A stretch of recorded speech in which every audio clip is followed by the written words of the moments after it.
Hello guys, welcome back po sa akin channel para tutorial video.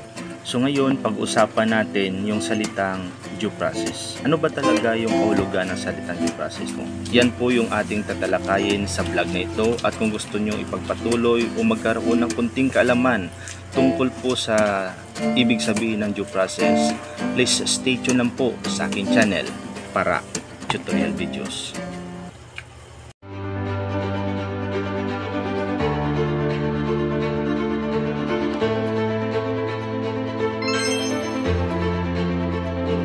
Due process of law means the law which hears before it condemns.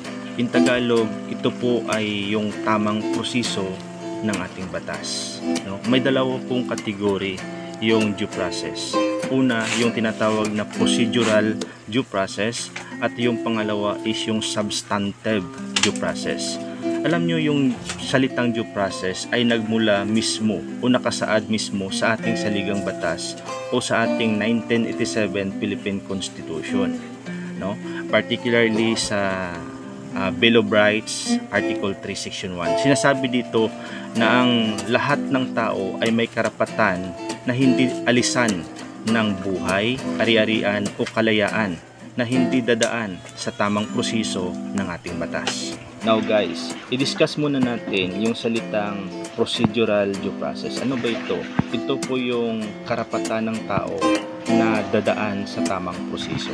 Yung substantive due process ay sumasagot po sa tanong kung naaayon ba o makatwiran ba yung batas at kung ano ang magiging parusa ng tao. Tandaan po natin ito.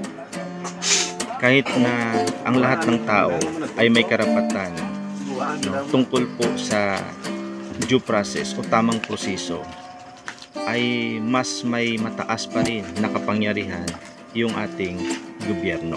Ibig sabihin nito, ang isang tao na nagkasala sa ating batas, no, ay hindi dapat ikulong agad o hatulan dahil siya ay nagkasala. So yung due process ay nagmula o magsisimula yan sa pag-aresto ng tao dahil siya ay nagkasala sa ating batas, no? Ano yung mga karapatan ng tao na dapat niyang malaman, no, before arrest, no? So that is in accordance with the rights of person, na siya po ay may karapatan na manahimik, may karapatan na kumuha ng sariling abogado at her own choice, or kung ano man po yung kanyang sasabihin ay maaring magamit in favor or hindi pabor sa kanya sa anumang hukuman dito sa Pilipinas. Yan po yung mga karapatan ng tao under due process of law. So guys, if yung video na to is nakatulong po sa inyo, I invite you all to please like, share and subscribe my channel para tutorial videos.